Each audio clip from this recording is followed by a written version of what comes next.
Hello, welcome to Gate Academy Plus. So today in the series of power system, we are going to discuss about the voltage control topic. Now, first of all, we will discuss that what is the necessity of control of voltage in case of the power system. First of all, we will discuss about it, and then we will discuss about the different mechanisms by means of which we can control the voltage in the power system. ठीक है? तो सबसे पहले आप heading डालेगा necessity of the voltage control. क्या बोल रहा हूं मैं? नेसेसिटी ऑफ वोल्टेज कंट्रोल, ये वाली हेडिंग डालेगा. तो सबसे देखिए, सबसे पहला पॉइंट क्या आएगा आपके पास कि अगर सपोज वोल्टेज कंट्रोल क्यों जरूरी है आपके पास. क्या बोल रहा हूं मैं? वोल्टेज कंट्रोल की जरूरत क्यों पड़ती है. देखिए, आपके पास एक सिंपल अगर मैं एक्सप्रेशन बताऊं, सपोज अगर मैं इंडक्शन मशीन की बात करता हूं, सपोज मैं बोल रहा हूं मैं इंडक्शन मशीन की बात कर रहा हूं, तो इंडक्शन मशीन में जो टॉर्क एक्सप्रेशन आता है क्या होता है? Torque T is equal to 3 times of E2 का square multiply by what R2 by S upon R2 by S plus what X2 इसका होल स्क्वायर, प्रोवाइडेड मैंने क्या किया ना यहाँ पे, हाँ, जो बाकी के पैरामीटर्स हैं उसकी जरूरत नहीं, इसको मैंने निगलेक्ट कर दिया. ठीक है, मतलब स्टेटर पैरामीटर्स की जरूरत नहीं यहाँ पे, उनको मैंने निगलेक्ट कर दिया. खैर, मुझे यहाँ पे उसके बारे में बिल्कुल डिस्कस नहीं करना, मुझे बस यहाँ से इतना दिखाना है कि the torque produced by the motor is directly proportional to what E2. E2 is nothing but what rotor EMF. ठीक है, उसके डायरेक्टली प्रोपोर्शनल में. खैर, यहाँ से अपन को एक बात तो पता चल गई अच्छे से. क्या पता चला अपन को यहाँ से इतना पता चला कि भाई जो टॉर्क प्रोड्यूस होता है that is directly proportional to what voltage, it is directly proportional to what voltage. So in case of the what induction machine अपन हमेशा डिस्कस करते हैं कि जब भी आपके पास स्टार्टिंग टॉर्क प्रोड्यूस करने के लिए अगर सफिशिएंट वोल्टेज नहीं है तो मोटर आपकी स्टार्ट नहीं हो पाएगी. इसका मतलब क्या, जो वोल्टेज कंट्रोल की जब भी बात की जाएगी तो उसके इसमें अगर आप इंडक्शन मशीन के पर्सपेक्टिव से अगर बात करें तो उसमें आपके पास जो इनिशियल जो वोल्टेज होनी चाहिए, it should be in such extent that it should be able to start the motor. It should be able to start the motor. Similarly if I will discuss it in the perspective of the power system, तो देखिए power system में ना जब भी अपन बात करते हैं voltage control की, तो उसमें बहुत अलग अलग पैरामीटर्स है कि जिसमें वोल्टेज प्रोफाइल का मेंटेन होना बहुत जरूरी है. सबसे पहले जब मैं बात करूंगा, देखिए कि वोल्टेज कंट्रोल की वजह से क्या ना रिएक्टिव पावर कंट्रोल हो सकती है, वोल्टेज कंट्रोल की वजह से पावर फैक्टर कंट्रोल हो सकता है, वोल्टेज कंट्रोल की वजह से जो सेंडिंग एंड साइड और रिसीविंग एंड साइड इन दोनों के बीच में जो वोल्टेज ड्रॉप आ रहा है उसको कंपेंसेट करने का आपको एक मैकेनिज्म मिल सकता है. तो इसका मतलब क्या, वोल्टेज कंट्रोल की वजह से देख सकते हैं आपकी मतलब कितने अलग अलग मेरे पास मतलब कि बेनिफिट्स मुझे वहां पे देखने के लिए मिल रहे हैं. सिमिलरली अगर मैं सपोज बात करूं कि जब भी आपने देखा होगा घर में, आपने कभी कभी देखा होगा जब आप टीवी ऑन करते हैं, क्या बोल रहा हूं मैं, जब टीवी ऑन करते हैं और अगर सपोज उसको सफिशिएंट सप्लाई नहीं मिल पा रही है, क्या बोल रहा हूं मैं, आप टीवी ने आपने सपोज अगर अपने टीवी को ऑन किया और सफिशिएंट सप्लाई नहीं है, मतलब कि वोल्टेज डीम है, जिसको अपन क्या बोलते हैं वोल्टेज सैग बोलते हैं बेसिकली. तो वोल्टेज डीम होने के चक्कर में उसकी वजह से क्या होगा, उसकी वजह से आपकी जो टीवी होगी ना, टीवी के ऊपर ऐसे एक मतलब कि ऐसे बेल्ट आते रहेंगे, आप देखोगे उसको तो मतलब कैसा एकदम क्लियर आपको पिक्चर दिखाई नहीं देता है. जैसे भी उसको सफिशिएंट वोल्टेज मिल जाएगी तो आपको टीवी के ऊपर क्या है ना एक क्लियर स्क्रीन, मतलब स्क्रीन पे आपको सही से अच्छा गुड पिक्चर होगा, वो पिक्चर दिखना शुरू हो जाएगा. इसका मतलब क्या, जो आपके पास जो फ्लोरोसेंट ट्यूब होती है कि जो मतलब कि उसके अंदर लगी होती है टीवी के अंदर, आपने देखा होगा, आपने पढ़ा होगा तो उसमें आपको पता भी होगा कि उसमें इलेक्ट्रोस्टैटिक एंड मैग्नेटोस्टैटिक जो चीजें होती है, आप सब ये ऑसिलोस्कोप वगैरह उसमें पढ़ते हो. खैर, ये उसका टॉपिक नहीं, इसके लिए मैं उसके बारे में डिस्कस नहीं करूंगा.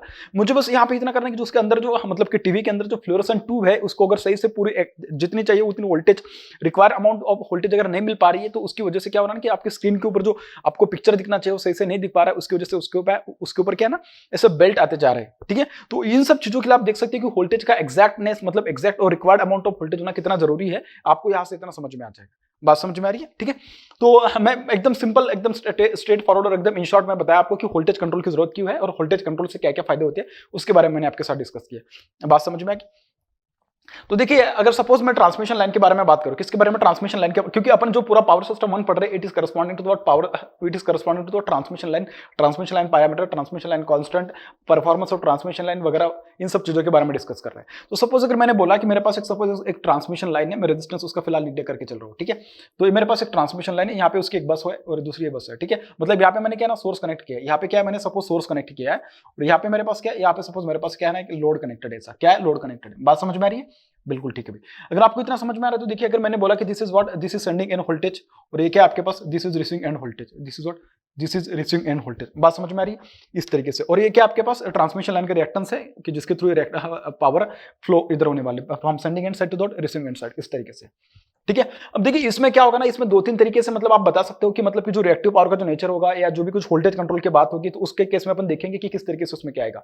सबसे पहले अगर सपोज मैंने अगर बोला आपको कि अगर सपोज मुझे वी आर को लिखना होगा या वी एस को लिखना होगा, तो देखिए अगर सपोज अगर मुझे वी एस को लिखना होगा, यहाँ से जो करंट जा रही है सपोज अगर मैं उसको आई मान लेता हूँ, तो कैसा लिखा जाएगा, this will be V R plus what j times of I into what X S, I into what access, इस तरीके से लिखा जाएगा. सिमिलरली अगर मुझे वी आर को लिखना होगा तो मैं कैसा लिख सकता हूँ, देखिए ये सारी फेजर क्वांटिटीज है. ठीक है, फेजर क्वांटिटीज है. ठीक है, तो ये V R is equal to what, this is equal to V S minus what I times j times of what I into X S. इस तरीके से लिखना पड़ेगा मुझे। बात समझ में आ रही? अब कभी कभी क्या होता है, जो वीआर की वैल्यू होती है, वीआर की वैल्यू कभी कभी क्या होती है ना, वीएस से ज्यादा हो जाती है, कभी कभी ऐसा होता है कि वीआर की वैल्यू वीएस से कम है। तो मतलब देखिए अलग अलग केसेस पॉसिबल हो सकता है। केस वन क्या पॉसिबल हो सकता है कि V R is equal to V S, ऐसा केस पॉसिबल हो सकता है। दूसरा क्या पॉसिबल हो सकता है, V R is greater than what V S, ऐसा केस पॉसिबल हो सकता है। और तीसरा क्या पॉसिबल हो सकता है, V R is less than what V S. ऐसे तीन अलग अलग केसेस आपके पास मिल सकते हैं जब भी आप वोल्टेज कंट्रोल की बात करोगे तब। बात समझ में आ रही?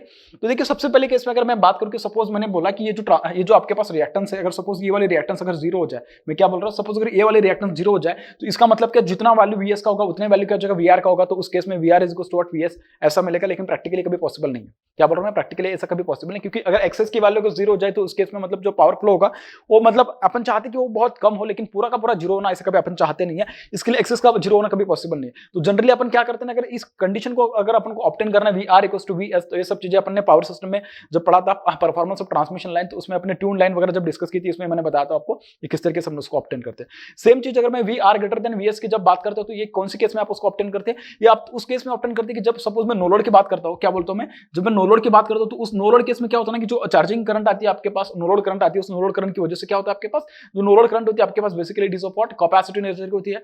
चार्जिंग करंट जो होती है कैपेसिटी नेचर की होती है, और कैपेसिटी नेचर की होने की वजह से इसका जो ड्रॉप होगा, इसका ड्रॉप इसके वोल्टेज में क्या हो जाएगा, जुड़ जाएगा। इसका मतलब क्या, V R will be greater than what V S. ये वाली कंडीशन अपन ने देखी थी, लेकिन अपन चाहते कभी भी कि ऐसा कभी होना नहीं चाहिए। तो उस केस में अपन क्या करेंगे, उस केस में मेरा ये मकसद होगा कि मुझे इसकी जो वोल्टेज है जो कि फिलहाल V R greater than V S है, उसको मुझे कम करना पड़ेगा। बात समझ में आ रही है? सिमिलरली कभी कभी क्या होता है, सपोज लोडेड कंडीशन में जनरली ऐसा होता है, तो अपने पास क्या होता है ना, उस केस में जो वी आर का वैल्यू जो होता है, एक्चुअली लोडेड कंडीशन की बात कर रहा हूं, किसकी, लोडेड कंडीशन की। तो लोडेड कंडीशन में क्या होता है, वी आर का जो वैल्यू होता है basically it is less than what V S. इसका मतलब क्या, sending end voltage is greater than what receiving end voltage. तो इस केस में क्या ना, मुझे रिसीविंग इन वोल्टेज क्या मिल रही, कम मिल रही है, लेकिन मैं चाहता हूं कि पूरी की पूरी जितनी सेंडिंग इन वोल्टेज थी उतनी की उतनी वोल्टेज मुझे वी आर पे मिले।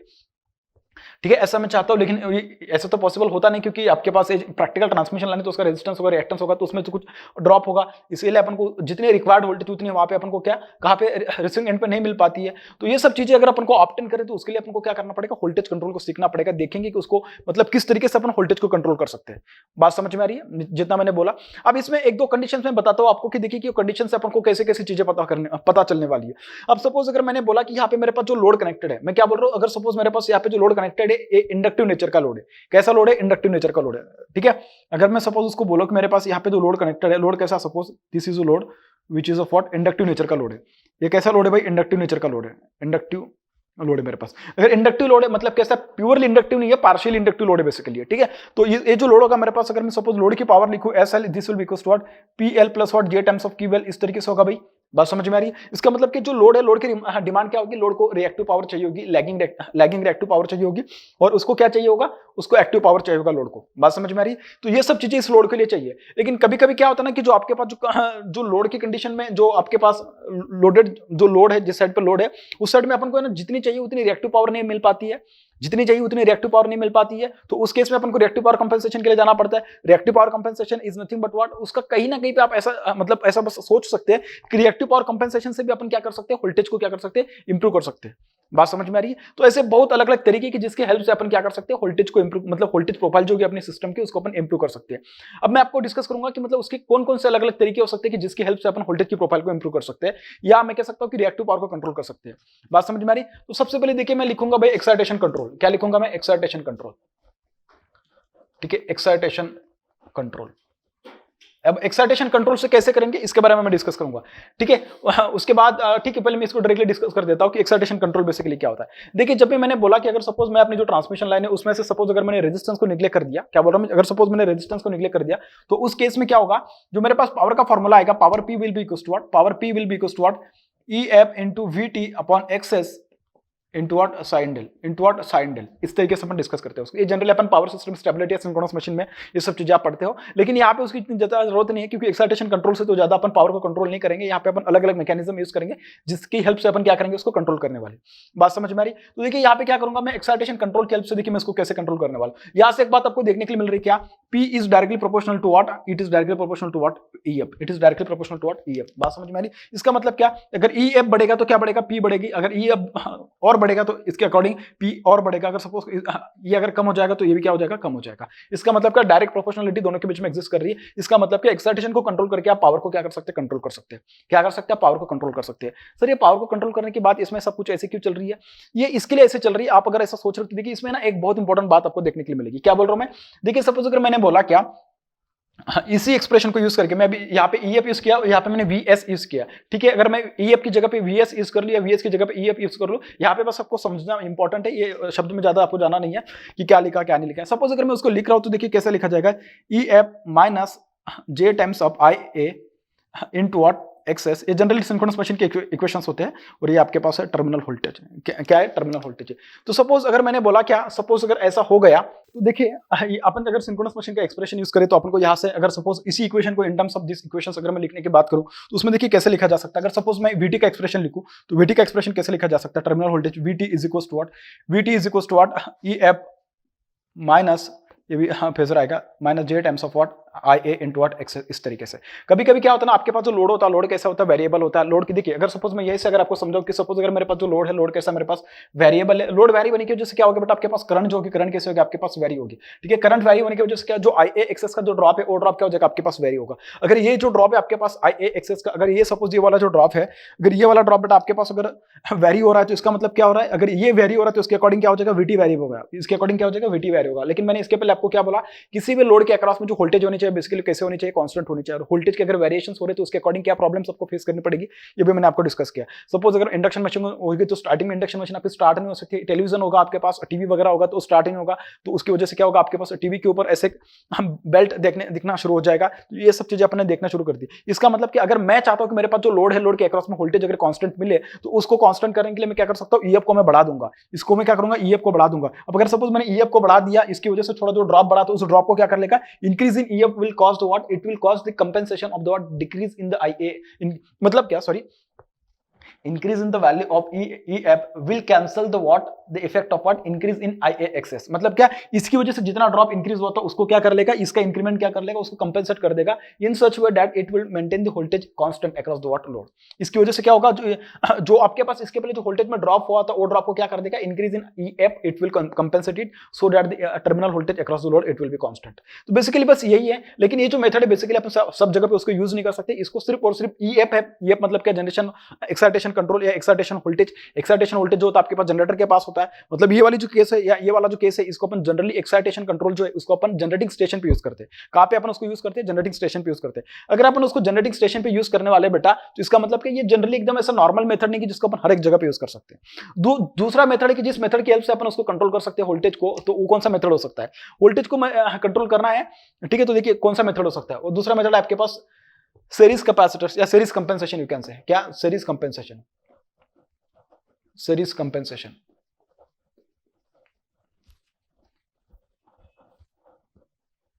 Series compensation. अब सीरीज कंपेंसेशन देखिए, यहाँ पे आप भले ही रिएक्टिव पावर को कंट्रोल करो, एक्टिव पावर को कंट्रोल करो, सॉरी एक्टिव पावर ने, रिएक्टिव पावर को कंट्रोल करके आप अपने ऑटोमेटिकली क्या ना वोल्टेज को कंट्रोल करने वाले। बात समझ में आ रही है, क्योंकि क्यों सर ऐसा क्यों, कि देखिए जो रिएक्टिव पावर होती है बेसिकली आपके पास क्या होता है, Q is equal to what, V square upon what XL, या V square is equal to, sorry V square upon what XC, इस तरीके से, ठीक है। तो Q is directly proportional to what V। इसका मतलब क्या, if you are changing the V accordingly you are going to change what Q, accordingly what you are going to change Q। It means what, if you will change the reactive power accordingly you are going to change the voltage, बाकी कुछ नहीं, एकदम simple है, ठीक है। इसका मतलब क्या, even by using the series compensation I can control the what reactive power of the what load, या जहां पे भी अपन उसको कंट्रोल लगाने वाले उसके अकॉर्डिंग अपन क्या कर सकते हैं, उसकी रिएक्टिव पावर को क्या करने वाले, कंट्रोल करने वाले। सपोज अगर मैं इसी एक्सप्रेशन की बात करूं, तो सपोज अगर मैं बात करूं तो उसमें क्या कर सकता हूं, इसमें मैं इसको थोड़ा जब मैं एकदम डेप्थ में पढ़ाऊंगा तब मैं उसके बारे में डिस्कस करूंगा। इससे बस मैं यहाँ पे इतना बता सकता हूं आपको कि ये जो सीरीज कंपेंसेशन है, सीरीज कंपेंसेशन की वजह से क्या होगा, सीरीज कंपेंसेशन में, ठीक है। अब आपके पास जो ट्रांसमिशन लाइन है, अगर उसकी मैं बात करूं कि सपोज मेरे पास क्या है, रिएक्टेंस है, क्या है मेरे पास, रिएक्टेंस है। सपोज ये ट्रांसमिशन लाइन का रिएक्टेंस है, यहाँ पे आपके पास VS एंड है, और यहाँ पे आपके पास क्या है, VR एंड है, इस तरीके से सपोज, ठीक है, इस तरीके से। और इसके करस्पॉन्डिंग जो अपन बात करते थे, this is what J times of XS, जो पावर आती थी, power P is equal to what, इसको मैं लिखता हूँ VS इंटू VR, क्या बोल रहा हूं मैं, V S into V R upon what XS into what sine del upon XS into what sine del, इस तरीके से लिखते थे अपन।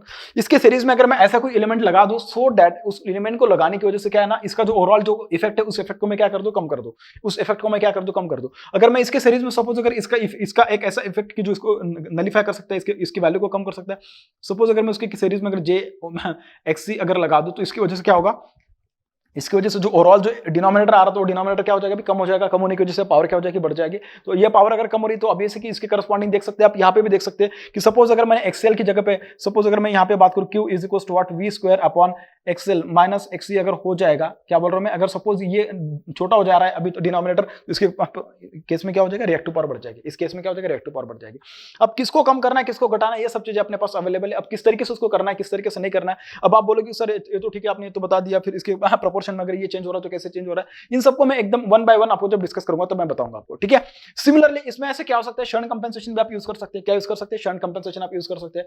शंट कंपेंसेशन से भी आप क्या कर सकते हैं, उसकी पावर को कंट्रोल कर सकते हैं, या जो वोल्टेज उसको कंट्रोल कर सकते हैं, रिएक्टिव पावर को कंट्रोल कर सकते हैं। Shunt compensation, shunt compensation. अब सवाल होगा कि सर शंट कंपेंसेशन में किसको कनेक्ट किया जाए। देखिए इस तरीके से कंपेंसेट करना है आपको कि मतलब कि शंट कंपेंसेशन में आपको कौन सा इंस्ट्रूमेंट यूज करना है, आपको कैपेसिटर यूज करना है, आपको इंडक्टर यूज करना है। ये डिपेंड करेगा कि वहां पे जो लोड है, लोड की रिक्वायरमेंट कैसे है उसके अकॉर्डिंग। मतलब सर अगर वो हाईली इंडक्टिव होगा तो कौन सा मतलब किस टाइप का कंपेंसेशन यूज करना चाहिए, अगर वो हाईली कैपेसिटिव तो उस टाइप पे कौन सा कंपेंसेशन यूज करना चाहिए, ये सब चीजें आपको वहां पे देखनी पड़ेगी। क्या बोल रहा हूं मैं, ये सब चीजें आपको वहां पे देखनी। देखिए अब अपन बात करते हैं नेक्स्ट केस के बारे में, और उस केस का नाम है कि आपके पास सीरीज कंपेंसेशन। क्या है, सीरीज कंपेंसेशन, ठीक है। तो सीरीज कंपेंसेशन के बारे में बात करते हैं। So this is nothing but series compensation, ठीक है। सीरीज कंपेंसेशन के बाद अब देखिए अपने पास जो ट्रांसमिशन लाइन है, ट्रांसमिशन लाइन से अपन डिस्कस कर लेते हैं कि सपोज अगर मेरे पास यहाँ पे एक सेम एग्जांपल में यूज कर रहा हूँ, यहाँ पे क्या आपके पास सपोज है वी एस है, तो ये क्या आपके पास वी आर है, ये क्या आपके पास वी आर, और ये क्या आपके पास जे एक्स एस है, क्या आपके पास जे एक्स एस है। बस समझ में आ रही है। तो इसके करस्पॉन्डिंग जो अपन पावर का एक्सप्रेशन लिखते थे, तो पावर कैसे लिखते थे, power P is equals to what, this is nothing but V S into what V R upon what XS into what sine del, इस तरीके से अपन लिखते थे। उसको क्या करते थे अपन, इस तरीके से लिखते थे। बात समझ में आ गई। अब देखिए क्या है ना कि यहाँ पे वी एस और वी आर दोनों कैसे इक्वल नहीं है, यार क्या V S is not equal to what V R, दोनों कैसे इक्वल नहीं है। ये क्यों इक्वल नहीं है, इसके लिए इक्वल नहीं क्योंकि दोनों के बीच में क्या है, वोल्टेज ड्रॉप आ रहा है। किसके अक्रॉस में, इंडक्टर के अक्रॉस में क्या आ रहा है, वोल्टेज ड्रॉप आ रहा है। मैं ऐसा चाहता हूं कि जो वोल्टेज ड्रॉप है जितना कम हो सके उतना क्या हो जाए, कम हो जाए। अब उसको मुझे कम करना है तो उसको मैं कैसे कम करूंगा, ये मुझे अभी सोचना है। क्योंकि मैंने लिखा है सीरीज कंपेंसेशन, अब मुझे क्या करना पड़ेगा, इसके सीरीज में एक ऐसा कोई कंपेंसेटिंग डिवाइस लगाना पड़ेगा सो दैट इसकी वजह से जो टोटल वोल्टेज ड्रॉप आएगा वो कैसा हो जाएगा, कम हो जाएगा। वो कैसा हो जाएगा, कम हो जाएगा। अब कैसे इसको सोच सकते हैं, देखिए इसके सीरीज में अपन क्या है, ऐसा कोई कंपेंसेटिंग इक्विपमेंट या ऐसा कोई इंस्ट्रूमेंट, ऐसा कुछ मतलब कि आपको एलिमेंट इसके सीरीज में कनेक्ट करना है कि उसका बिहेवियर एक्जैक्टली उसके क्या होना चाहिए, अपोजिट होना चाहिए। इसका क्या होना चाहिए, एक्जैक्टली अपोजिट होना चाहिए। अब ऐसा कौन सा बिहेवियर दिखा सकता है, ऐसा कौन सा एलिमेंट है, कैपेसिटर है, ठीक है। तो देखिए कैपेसिटर अपन क्या करते हैं, उसके सीरीज में लगा देते हैं। सपोज अगर इसके सीरीज में मैंने कैपेसिटर लगा दिया तो देखिए किस तरीके से बन जाएगा। अब अपने पास ये वाली जो सिस्टम कैसे बन जाएगी, देख सकते हैं। पावर सिस्टम अपन की देखो कैसे बन रही है, ये सेम बन रहा है। अब आप देख सकते हो कि this is what J XL और ये क्या आपके पास minus J times of XC. ऐसा होगा तो आप देख सकते हो जो टोटल जो ओवरऑल जो आपके पास जो इंपेडेंस इसका जो इफेक्ट आ रहा है, नजर आ रहा है, वो कैसे आ रहा है, ट्रांसमिशन लाइन का जो टोटल रिएक्टेंस आएगा वो कैसे आएगा आपके पास, ये आएगा आपके पास J into what XL minus XC, J into what XL minus XC, इस तरीके से आ रहा है। इसका मतलब कि अभी जो अपन देख रहे थे इसके पहले जो वोल्टेज ड्रॉप आ रहा था वो कैसा था, वो थोड़ा ज्यादा था। अब कैसा होगा, कम हो गया। इसके लिए कम हो जाएगा क्योंकि अपन ने क्या किया, यहाँ पे जो ओवरऑल जो इंडक्टेंस का जो इफेक्ट था उसको क्या कर दिया, अपने कम कर दिया। इंडक्टेंस का इफेक्ट कम करने की वजह से क्या है, जो उस लाइन के अक्रॉस में जो वोल्टेज ड्रॉप आ रहा था उस ड्रॉप को मैंने क्या कर दिया, कम कर दिया। उसको मैंने क्या किया, कम कर दिया। सिमिलरली आप किसके लिए सोच सकते हैं, जैसे आपने सीरीज कंपेंसेशन के लिए सोचा वैसे आप किसके लिए सोच सकते हैं, शंट कंपेंसेशन के लिए, ठीक है। तो मैं लिख देता हूं किसके लिए, शंट कंपेंसेशन के लिए। इसके लिए ज्यादा मैं एक्सप्लेन नहीं करूंगा क्योंकि मुझे लगता है कि आप शायद उतना समझ सकते हैं, ठीक है। जैसा सीरीज कंपेंसेशन एक्जैक्टली उसके अपन क्या करेंगे, शंट कंपेंसेशन देखेंगे। क्या देखेंगे, शंट कंपेंसेशन। अब आप में से कुछ लोग बोलेंगे कि सर शंट कंपेंसेशन क्यों। देखिए शंट कंपेंसेशन, और जनरली ये शंट कंपेंसेशन इसको कब यूज किया जाता है ये भी समझना बहुत जरूरी है। जनरली अपन जब शंट कंपेंसेशन की बात करते हैं ना तो उसको जनरली यूज किया जाता है लाइट लोडेड कंडीशन में। किसमें, लाइटली लोडेड कंडीशन में। और कभी कभी उसकी जरूरत पड़ सकती है जब अपन पावर फैक्टर इंप्रूवमेंट की बात करेंगे तो शंट में जनरली अपन क्या कनेक्ट करते हैं, कैपेसिटर कनेक्ट करते हैं to improve the power factor, ठीक है। अपन दोनों केसेस को फिलहाल, ठीक है, मैं बता देता हूं आपको। तो अगर सपोज मैं बात करूं तो सपोज मेरे पास यहाँ पे क्या आपके पास इंडक्टर है और यहाँ पे आपके पास क्या, सपोज ये रिसीविंग एंड है और मैंने क्या किया, इसके एक्जैक्टली इसमें क्या करना है, मैंने इंडक्टर को कनेक्ट कर दिया। क्या कर दिया, इंडक्टर को मैंने कनेक्ट कर दिया, ठीक है। ये आपके पास है वी एस और ये आपके पास है वी, और ये आपके पास क्या है, जे एक्सएल, और ये आपके पास क्या है, जे एक्स एच है, इस तरीके से, ठीक है। जनरली क्या होता है, एट लाइटली लोडेड कंडीशन पे क्या होता है, क्या बोल रहा हूँ मैं, at light loaded condition, at lightly loaded condition या नो लोड कंडीशन तुम कह सकते हैं, एट लाइटली लोडेड कंडीशन, या तुम कह सकते हो नो लोड कंडीशन भी कह सकते हो, V R is greater than what V S, V R is greater than what V S, इस तरीके से। इसका मतलब क्या, इसका बस एक ही मतलब होता है कि जो रिसीविंग एंड पे जो रिएक्टिव पावर है, कौन सी, जो रिसीविंग एंड पे जो रिएक्टिव पावर है वो ज्यादा है, उस रिएक्टिव पावर को अपन को क्या करना है, कम करना है। उस रिएक्टिव पावर को अगर अपन को कम करना हो तो अपन को कौन सी रिएक्टिव पावर के उसमें एडिशन होना चाहिए, किसकी सब्सट्रैक्शन होना चाहिए, ये देखना बहुत जरूरी हो जाता है। मतलब कैसे, इसका मतलब कि अगर सपोज वी आर ज्यादा किसके कंपैरिजन में, वी एस के कंपैरिजन में, और मैंने बोला था कि एट लाइटली लोडेड कंडीशन में जो करंट फ्लो होती है सर्किट में से कौन सी करंट फ्लो होती है, चार्जिंग करंट फ्लो होती है। तो चार्जिंग करंट के करस्पॉन्डिंग जो reactive power, charging current is nothing but what capacitive current, capacitive current के करस्पॉन्डिंग जो रिएक्टिव पावर आएगी कैसे आएगी, लीडिंग रिएक्टिव पावर आएगी। इसका मतलब क्या, जो रिसीविंग एंड पर भी जो टोटल पावर है कैसे लीडिंग नेचर की रिएक्टिव पावर है, उस पावर को अपन को क्या करना है, कम करना है। उस लीडिंग नेचर की रिएक्टिव पावर को अगर अपन को कम करना होगा तो अपन कौन सा एलिमेंट यूज करेंगे, लैगिंग रिएक्टिव पावर देने वाला इंस्ट्रूमेंट, सॉरी एलिमेंट यूज करेंगे। और लैगिंग रिएक्टिव पावर कौन देता है, इंडक्टर देता है। इसके लिए अपन ने क्या किया, उसको शंट में लगा दिया, सो दैट जितनी भी रिएक्टिव पावर उसमें इसमें से मतलब इधर जा रही थी कुछ, अब क्या करेगी, इसमें से चली जाएगी। इसका मतलब क्या, इसमें सिर्फ उतनी रिएक्टिव पावर जानी चाहिए कि जितनी उसकी एक्चुअल रिक्वायर्ड डिमांड है, और जो एक्स्ट्रा रिएक्टिव पावर होगी उसको क्या करना चाहिए, इस इंडक्टर ने क्या करना चाहिए, एब्जॉर्ब कर लेना चाहिए, so that the voltage across this receiving end side will be that much which is required. बात समझ में आ रही। तो इस तरीके से क्या कर सकते हैं अपन, इसके जो रिसीविंग एंड की जो वोल्टेज, उस वोल्टेज को क्या कर सकते हैं अपन, मेंटेन कर सकते हैं by using the shunt compensation, by using the shunt compensation. बात समझ में आ गई आपको, बिल्कुल ठीक है। अगर आपको इतना समझ में आ गया तो अपन बात करते हैं आगे नेक्स्ट मेथड की। और नेक्स्ट मेथड आपके पास क्या है, टैप चेंजिंग ट्रांसफार्मर। क्या है, tap changing transformer, tap changing transformer, ठीक है।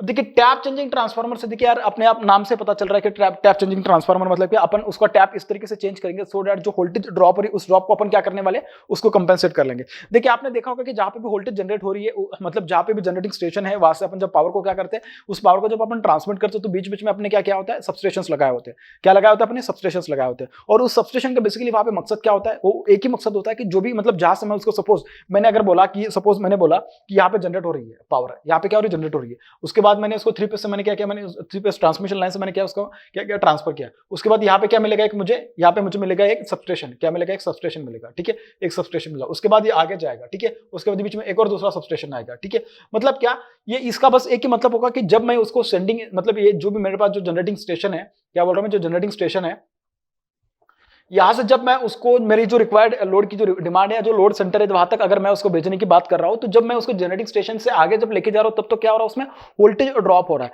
तो उस वोल्टेज को मुझे क्या करना पड़ेगा, मैं ऐसा सोचूंगा कि भाई ये तो इतना ड्रॉप तो मैं कभी कंपेंसेट नहीं कर पाऊंगा, मुझे इतना चाहिए भी नहीं। सपोज अगर यहाँ से आ रहा है 11 kV और मुझे यहाँ पे मिल रहा है 8 kV, सपोज अगर मेरे यहाँ पे लोड कनेक्टेड है और लोड की डिमांड 8 kV है, इसका मतलब यार इस लाइन में तो देख सकते हो आपके मतलब कितना 3 kV का क्या हो जाएगा, वोल्टेज ड्रॉप हो गया। ऐसा बेसिकली प्रैक्टिकली होता नहीं, मैं बस बता रहा हूँ आपको समझाने के लिए। तो इतना वोल्टेज का ड्रॉप हो जाएगा तो मतलब फिजिबल कंडीशन नहीं है। तो अपन क्या करेंगे, क्या सोचेंगे उस केस में, अपन ये सोचेंगे भाई 11 kV है तो मतलब क्या है ना, मैं उसको ना थोड़ा ही मतलब एक पर्टिकुलर डिस्टेंस तक मैं उस लाइन को लेके जाऊंगा। उसके बाद मैं सोचूंगा कि भाई इसमें और ज्यादा मतलब वोल्टेज ड्रॉप ना हो। अगर सपोज यहाँ से 11 kV से लेके यहाँ तक अगर मैंने बोला कि भाई यहाँ पे तो 10.5 kV मिल रहा है मुझे यहाँ तक, इसका मतलब क्या, इस लाइन में देख सकते हैं अब तो 0.5 kV का क्या हो रहा है, वोल्टेज ड्रॉप हो रहा है। इस वोल्टेज ड्रॉप को कंपेंसेट करने के लिए मैं क्या करूंगा, इस लाइन को मैं दूंगा एज ए इनपुट किसके, सबस्टेशन में। तो सबस्टेशन में मैंने ट्रांसफार्मर वगैरह लगाए होंगे। अब ये क्या करेंगे, ट्रांसफार्मर क्या करेंगे, उसको स्टेप अप कर देंगे इस तरीके से कि वो 10.5 kV को जब मैं यहां से भेजूंगा आगे तो कितना बन जाए, 11 kV बन जाए। कितना बन जाए, वो 11 kV बन जाए। बात समझ में आ रही। उसके बाद 11 kV से जब मैं इसको आगे लेके जाऊंगा तो भी मतलब थोड़ा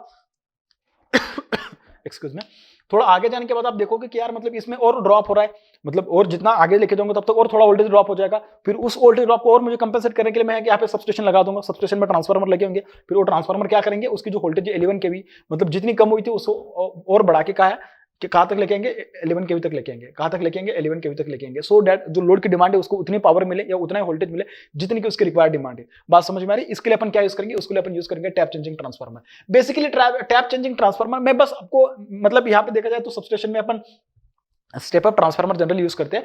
लेकिन मतलब ये जो भी कुछ मतलब चल रहा है, मतलब कि वोल्टेज ट्रांसमिशन की बात चल रही है, मैं बस आपको बता रहा हूं कि टैप चेंजिंग से आप क्या क्या चेंज कर सकते हो।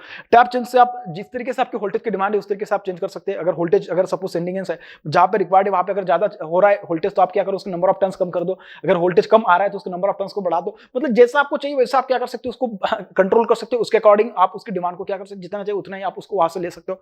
बात समझ में आ रही। तो ये मतलब बस मैं बता रहा हूं आपको टैप चेंजिंग का बेसिकली पर्पस क्या होता है, किस तरीके से होता है। अब आगे जाके टैप चेंजिंग है तो सिर्फ मैं ट्रांसफार्मर भी लिख देता तो भी उसका मतलब समझ में आ जाता कि अगर स्टेप डाउन कर रहे स्टेप अप कर रहे, डिपेंड करेगा रिक्वायरमेंट किस तरीके कैसे इसके लिए। जैसे मैंने यहाँ पे आपको बोला था कि शंट कंपनसेशन होता है भाई यहाँ पे, तो इसके जो रिसीविंग एंड की वोल्टेज होती है क्या हो जाती है, ज्यादा होती है, उसको कम करना होगा तो उसके लिए अपन यहाँ पे शंट कंपनसेशन लगाया। सिमिलरली मैंने यहाँ पे बोला कि टैप चेंजिंग ट्रांसफार्मर लगा दिया मैंने। अब टैप चेंजिंग ट्रांसफार्मर, अब जरूरी नहीं कि मतलब हर एक जगह पे मैं इतना बड़ा बड़ा ट्रांसफार्मर लगाऊंगा, हो सकता है कहीं पे स्टेप अप की जरूरत पड़ सकती है, हो सकता है कहीं पे स्टेप डाउन की जरूरत पड़ सकती है। वो डिपेंड करेगा एप्लीकेशन के ऊपर, वो डिपेंड करेगा वोल्टेज के लेवल के ऊपर, वोल्टेज कितनी आ रही है तुम्हारे साथ, मतलब जहाँ पे वोल्टेज चाहिए वहां पे कितनी आ रही है और कितनी जा रही है वोल्टेज। अगर कम हो रही है तो उसको स्टेप अप कर दो, ज्यादा आ रही होगी तो उसको स्टेप डाउन कर दो, बस इस तरीके से। जैसे स्टेप चेंजिंग होता है वैसे एक होता है बूस्टिंग ट्रांसफार्मर। क्या होता है बूस्टिंग ट्रांसफार्मर? नाम से पता चल रहा है कि ये ट्रांसफार्मर क्या करेगा। देखिए बूस्टिंग ट्रांसफार्मर क्या करेगा, वोल्टेज को बूस्ट कर देगा, अगर कम होगी तो उसको बढ़ा देगा, और ये बूस्टिंग के तो ऑब्वियसली उसके number of turns on the secondary side will definitely be more than that on the primary side. इसका मतलब क्या, this transformer will try to step up the voltage basically in this particular case, ठीक है, ये step up कर देगा voltage को। तो ये बेसिकली क्या था ना, आपने जो पढ़ा अभी, excitation control, series compensation, shunt compensation, उसके बाद क्या tap changing transformer, boosting transformer. The main purpose of all this things और all this instrument is nothing but to just to maintain the voltage as per the requirement, ठीक है। जितने voltage की requirement है उसके अकॉर्डिंग अपन को क्या करना है, वोल्टेज को मेंटेन करना है। ये पूरा का पूरा वोल्टेज कंट्रोल में आपने देखा भाई आज, ठीक है। अब अपन इसके रिलेवेंट थोड़े न्यूमेरिकल की बात करेंगे, इसके रिलेवेंट थोड़ी बातें करेंगे कि उसमें मतलब कि किस तरीके से न्यूमेरिकल पूछे जाएंगे, उसके बारे में क्या क्या पूछ सकते हैं, उसके बारे में अब अपन डिस्कस करेंगे। देखिए मैं बात करते हैं क्वेश्चन नंबर 1 के बारे में, क्या बोला उसमें, और 3 phase 275 kV line has the following constant. एक 3 फेज ट्रांसमिशन लाइन दे रखी है और ट्रांसमिशन लाइन की कांस्टेंट आपको दे रखी है। देखिए कांस्टेंट ए जो दे रखा है उसका value 0.85 at an angle of 5 degree. B जो पैरामीटर दे रखा है आपके पास उसका वैल्यू दे रखा है 200 at an angle of 75 degree. Find the power that can be transferred at unity power factor if Vs equals to what, Vr which is equals to 275 kV। आपके पास एक लोड है, लोड का पावर फैक्टर यूनिटी, उस case में उसने बोला था कि एट यूनिटी पावर फैक्टर पे मैक्सिमम कितना पावर डिलीवर किया जा सकता है इस सिस्टम से, बेसिकली उसने ऐसा अपन को पूछा है क्वेश्चन 1 में। इसी क्वेश्चन का जो सब क्वेश्चन है उसमें उसने बोला है if a load of 150 megawatt, if a load of 150 megawatt has to be supplied at unity power factor, at unity power factor पे अगर इस लोड को अपन सप्लाई कर रहे हैं by the compensation equipment, by the what compensation equipment with the same voltage profile जो इसके पहले थी Vs equals to Vr equals to 275 kV, then what is the reactive power supplied, sorry what is the reactive power support required at the receiving end। बहुत बढ़िया बात कर रहे हैं, ठीक है। देखते हैं कि मतलब कि कैसे बेसिकली क्या है आपको, बस क्या है ना कि जो एक्टिव पावर रिएक्टिव पावर के जो एक्सप्रेशन है सेंडिंग एंड साइड के रिसीविंग एंड साइड के आपको पता होने चाहिए, बाकी पूरा का पूरा एज इट इज है। देखिए कैसे, तो बात करते हैं भाई अपन उसके एक्सप्रेशंस के बारे में कि जो आपके पास सेंडिंग एंड साइड का जो रिएक्टिव पावर आएगा, सेंडिंग एंड साइड की फिलहाल तो कोई जरूरत नहीं, मैं रिसीविंग एंड साइड का रिएक्टिव पावर लिख रहा हूँ, तो ये आएगा आपके पास पी आर का वैल्यू बनेगा आपके पास Vs into Vr at an angle of, ठीक है, मैं डायरेक्टली ये लिख रहा हूँ, एस आर लिख देता हूँ, रिसीविंग एंड साइड की अपरेंट पावर लिखता हूँ, वहां से अपने आप पता चल जाएगा आपको active power reactive power. This is equal to what, del minus beta minus del minus A into V R square at an angle of what, beta minus alpha, beta minus what alpha divided by what B, divided by what B. इस तरीके से अपने पास क्या आते हैं expressions आते हैं, ठीक है। यही से अगर सपोज मुझे एक्टिव पावर पता करें तो एक्टिव पावर कैसे लिखी जाएगी, active power will be written as what, S R is equals to, ये क्या लिखा जाएगा Vs, सॉरी एक्टिव पावर लिखना है तो पी आर आएगा, तो ये आएगा आपके पास पी आर, क्या आएगा P R equals to Vs into V R upon B into cos of beta minus del minus A into V R square upon B into cos of beta minus alpha. क्या बनेगा, beta minus alpha बन जाएगा बेटा, इस तरीके से बनेगा, ठीक है। सिमिलरली अगर मैं रिएक्टिव पावर लिख रिसीविंग एंड साइड की Q R is equals to Vs into V R upon beta, sorry beta नहीं है बी है बेसिकली, ठीक है, ये बीटा नहीं है ये बी है और ये बीटा है, ये वाला एंगल बी का एंगल बीटा है, ए का एंगल अल्फा है, ठीक है, ए का एंगल ये वाला क्या है अल्फा है, ठीक है। This into sine of beta minus del minus A into V R square upon B into sine of beta minus alpha into what, sine of beta minus alpha, इस तरीके से आएगा, ठीक है, बीटा माइनस डेल।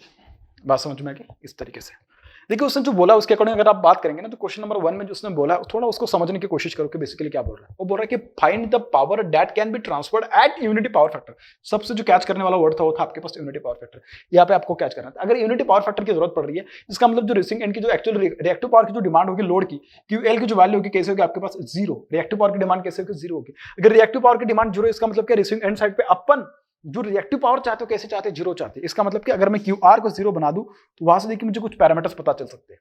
क्या बोल रहा हूं मैं, QR को अगर मैं 0 बना दूं तो वहां से मुझे कुछ पैरामीटर पता चल सकते हैं। कैसे, QR equals to 0, this is equals to 0 means VS into VR upon B into sine of beta minus del minus A into VR square upon B into sine of beta minus alpha into what, sine of beta minus alpha. इस तरीके से बात समझ में आ रही है आपको? Okay भाई, अगर आपको इतना समझ में आएगा तो देखिए यहाँ से आपको एक बात और पता चल रही होगी कि उसने जो बात करी उसमें एक बात ध्यान से देखना, उसने बोला कि find the value of, find the power that can be transferred. Maximum power वगैरह ऐसा उसने कुछ बोला नहीं। मैक्सिमम बोला तो केस अलग हो सकती थी। आई थिंक उसने सेकंड केस में बोला क्या, बिल्कुल नहीं, किसी केस में इसमें बोला नहीं। अगर मैक्सिमम बोला होगा तो उसके बारे में मैं डिस्कस कर लूंगा। मैक्सिमम के लिए क्या होता है कि beta must be equals to what, del. तो ये वाली जो एक्सप्रेशन होगी थोड़ी और मतलब क्या हो जाएगी, रिड्यूस हो जाएगी। तो उस केस में अपन को और छोटा एक्सप्रेशन मिल जाएगा देखने के लिए। ठीक है, खैर उसने यहाँ पे ऐसा कुछ बोला नहीं, तो ठीक है, मैं जो उसने पैरामीटर्स दे रखे वैसे अपन मैं बात कर लेता हूँ। ठीक है, तो यहाँ से अगर मैं बात करूँ, देखिए इसमें एक और उसने चीज मुझे दे रखी है। क्या दे रखी है उसने कि VS, magnitude of VS is equal to what, magnitude of VR। उसने ऐसा बोल रखा है।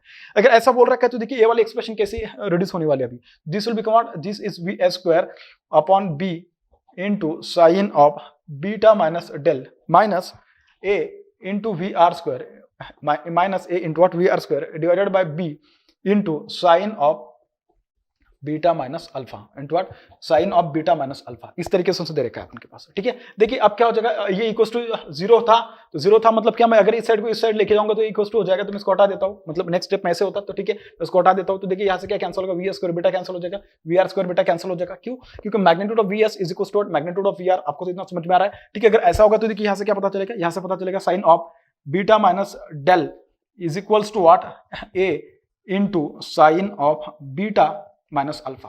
अब आपको बीटा का वैल्यू पता है, आपको अल्फा का वैल्यू पता है।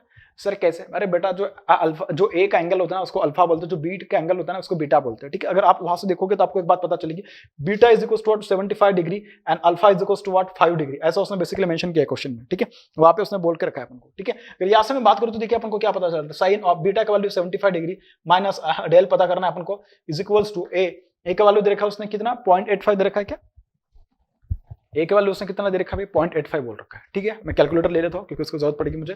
तो अगर मैं ए की वैल्यू देखो तो दिस इज इक्वल टू 0.85 और उसका एंगल दिया है कितना दे रखा है, 5 डिग्री दे रखा है। जो बी का वैल्यू दे रखा है वो दे रखा है अपन के पास क्या, 200 उसका मैग्नीट्यूड और एंगल कितना है 75 डिग्री। एंगल कितना उसका 75 डिग्री। बात समझ में आ रही है? खैर अगर आपको इतना समझ में आएगा तो बहुत अच्छी बात है भाई। This is 0.85 into what, sine of beta का वैल्यू 75 माइनस 5। ठीक है, तो देखते हैं कि इसका वैल्यू कितना आ रहा है, 0.85 मल्टीप्लाई बाय साइन 75, मतलब साइन 70 आएगा बेसिकली। तो आएगा साइन 70, देखिए कितना आ रहा है, दिस इज बेसिकली 0.9396। कितना आ रहा है, दिस इज 0.9396। इस तरीके से आ रहा है आपके पास। ठीक है, और अगर मैं 75 माइनस, ठीक है, this is sine of 75 minus del, इस तरीके से है। तो 75 माइनस डेल की वैल्यू देखते हैं कि कितना आने वाला है। तो अगर इसको मैं मल्टीप्लाई कर दूं 0.85 से तो देखते हैं कि कितना आ रहा है, दिस इज 0.7987। और इसका अगर सपोज मैं साइन इनवर्स पता कर लूं तो ये आ रहा है भाई अपने पास, एंगल के टर्म्स में अगर देखो तो 53 डिग्री आ रहा है। कितना आ रहा है, 53 डिग्री आ रहा है। ठीक है, तो अगर मैं डेल की वैल्यू बात करूं तो del is equal to 75 minus what, 53। तो 5 में से 3 गए, कितने बचे, 2 में से अगर 7 में से 5 गए तो कितने बचे, 2 बचे। ठीक है, तो डेल का वैल्यू कितना आ रहा है आपके पास, 22 डिग्री आ रहा है भाई। कितना आ रहा है डेल का वैल्यू, 22 डिग्री आ रहा है। बात समझ में आ गया, बहुत आसान है भाई। अगर यहाँ पे आपको इतना पता चल गया तो आप एक्टिव पावर आसानी से पता कर सकते हो। ठीक है, एक्टिव पावर तो आप आसानी से ये से पता कर ही लोगे भाई। ठीक है ना, कैसे, बस फॉर्मूला उसमें वैल्यूज पुट करनी है। अपने के पास बीटा का वैल्यू है, डेल का वैल्यू अपने पता कर लिया, ए उसने दे रखा है, बी दे रखा है, VS VR दोनों का मैग्नीट्यूड सेम दे रखा है उसने 275 kV। तो सारी चीज तो अपन को ऑलरेडी पता चल के भी, बस अपन को क्या करना है, फॉर्मूला है उसमें वैल्यूज पुट करना है, आंसर पता करना है। तो देखिए भाई PR का वैल्यू कैसे आएगा, PR का वैल्यू आएगा आपके पास, इनकी जो रिएक्टिव पावर आएगी, sorry active power, PR is equal to VS। अब देखिए VS और VR दोनों सेम है तो मैं उसको VS लिख रहा हूं, तो बनेगा VS का square divided by what, B into cos of beta minus del minus VR का square into what, A divided by what, B into cos of beta minus alpha into what, cos of beta minus alpha. बात समझ में आ रही बेटा, इस तरीके से। तो VS स्क्वायर और देखिए VR स्क्वायर VS स्क्वायर दोनों सेम है तो मैं इसको डायरेक्टली VS के टर्म्स में लिख रहा हूं, मैंने आपको ऑलरेडी बोला ही है। ठीक है, तो इसमें से देखिए VS square upon B common आ जाएगा, ठीक है। तो अंदर में क्या आएगा आपके पास ब्रैकेट में, this will be cos of beta minus del minus A into minus what A into cos of beta minus alpha, ये आ जाएगा आपके पास इस तरीके से। This is what, this is receiving end reactive power, sorry active power. तो ये बन जाएगा आपके पास, अगर मैं इसका स्क्वायर लूँ तो देखिए 275 का स्क्वायर एक केवी में दे रखा है, मैं उसका केवी नहीं लिख रहा हूँ, तो केवी का अगर स्क्वायर करके तो एमवी आ जाएगा, तो उसको डायरेक्टली मतलब कि ये पावर जो आएगी मेगावाट में आ जाएगी आपके पास। बात समझ में आ रही? और ये जो पावर है कैसे थ्री फेज सिस्टम उसमें दे रखा है, मैं उसमें पर फेज में उसको कन्वर्ट नहीं किया, इसका मतलब जो भी आंसर मिलेगा वो कैसे मिलेगा, थ्री फेज मिलेगा। बात समझ में आ रही? ठीक है, बहुत आसान है ये सब चीजें, आप मेरे हिसाब से आपको आप जानते हैं इन सब चीजों को।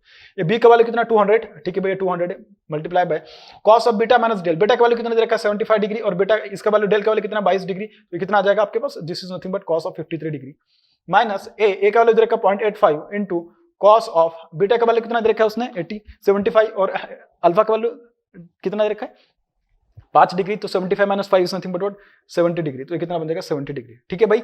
तो अगर मैं इसको देखूं तो देखते हैं कि इसको कितना आने वाला है, ये बन जाएगा आपके पास cos of 75 minus cos of 75 minus 0.85, cos of 75 नहीं 53, cos of 53 minus 0.85 into cos of 70, this multiply by 275 का स्क्वायर डिवाइडेड बाय 200, ये जो भी आंसर आएगा मेगावाट में आएगा और थ्री फेज पावर आएगी 117.63 मेगावाट, 117.63 मेगावाट MW, और ये आ रहा है आपके पास क्या receiving end active power, receiving end active power, this is what, this is three phase power, this is what, this is three phase power. तो बेसिकली उसने जो बोला था अपन ने उसको डेराइव करके बता दिया कि किस तरीके से था भाई। इसमें मैंने एक बात और बोली थी बीच में, अगर मैंने बोला था कि सपोज अगर उसने बोला कि मैक्सिमम पावर कितनी जा सकती है, अगर उसने ऐसा बोला तो देखिए उसमें क्या चेंज आ सकता था अपन को डायरेक्टली ना, उसने मतलब कि एक्टिव पावर वगैरह नहीं भी दी होती तो भी मतलब रिएक्टिव पावर के बारे में या लोड के बारे में उसने कुछ बोला नहीं भी होता तो भी अपन कंसिडर कर लेते और आराम से उसकी वैल्यू पता कर लेते, क्योंकि अपन को वहां पर डेल की वैल्यू की जरूरत पड़ती नहीं। उस केस में आप जिस केस में मैक्सिमम एक्टिव पावर ट्रांसफर की जा रही उस केस में भी अपन क्या कर सकते थे, उस केस में भी अपन रिएक्टिव पावर पता कर सकते थे, इवन दो अपन को लोड के बारे में नहीं भी पता है तो भी।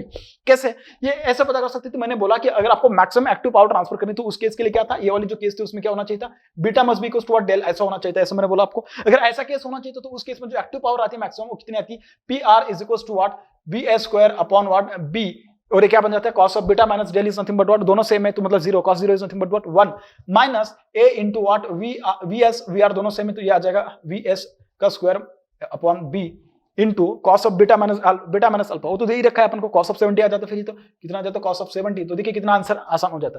तो बन जाता आपके पास क्या V square upon B into what 1 minus A into what cos of 70 into what cos of 70, और यही आपके पास क्या बन जाती पीआर बन जाता, क्या बन जाता पीआर बन जाता।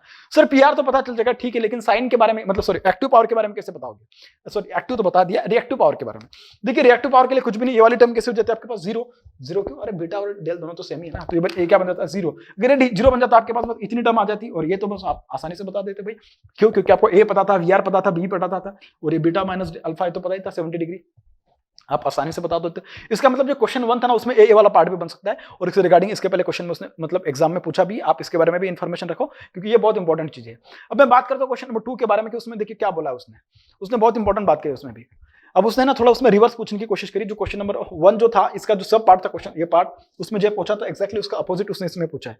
ये load of 150 megawatt has to be supplied at unity power factor, at what unity power factor by the compensation equipment with the same voltage profile, मतलब Vs equals to VR equals to 275 kV, then what is the reactive power support? कुछ भी नहीं है, बस उसका expression लिख दो, क्या PR is equals to Vs का square divided by what B into cos of beta minus del minus what minus A into VR का square, VR equals to Vs दोनों सेम है तो डायरेक्टली मैं उसको लिख देता हूँ Vs का square upon B into what cos of beta minus alpha, इस तरीके से। ठीक है, ये कितना दे रखा है उसने 150 मेगावाट दे रखा है भाई।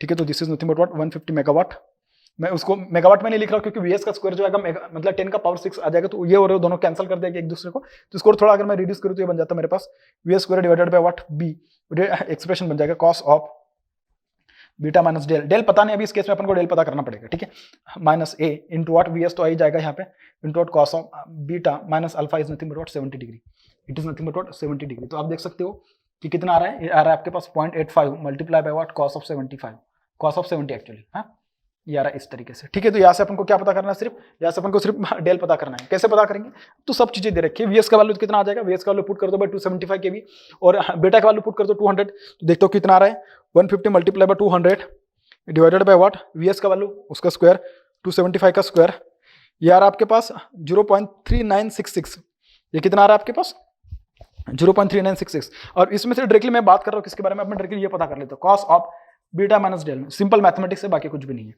ठीक है। This plus 0.85 into cos of 70, तो ये बन जाएगा आपके पास, दिस विल बी 0.6874, कितना बन जाएगा, दिस इज 0.6874। अगर यहाँ से मैं बीटा माइनस डेल, अगर सपोज मैं इसकी वैल्यू पता करूँ तो देखिए कितना आने वाला है।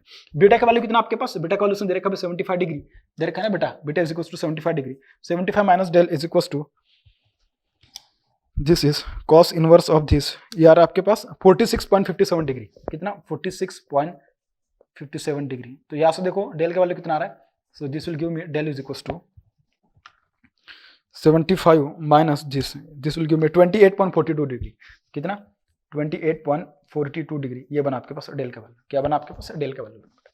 बात समझ में कि इस तरीके से आप उसको पता कर सकते हो।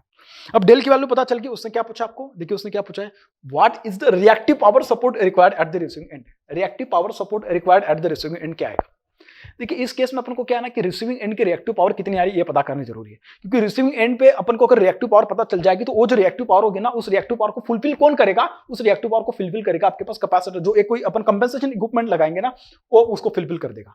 कैसे, देखिए आपके पास बेसिकली क्या ना कि जो सिस्टम बेसिकली वो जो बोल रहे हैं, देखिए आपके पास एक ऐसे सिस्टम है, ठीक है, और यहाँ पे एक लोड है, यहाँ पे क्या आपके पास एक लोड कनेक्टेड है, ठीक है, ये लोड कैसा पूरा आपके पास यूपीएफ है, मतलब कैसा यूनिटी पावर फैक्टर लोड है।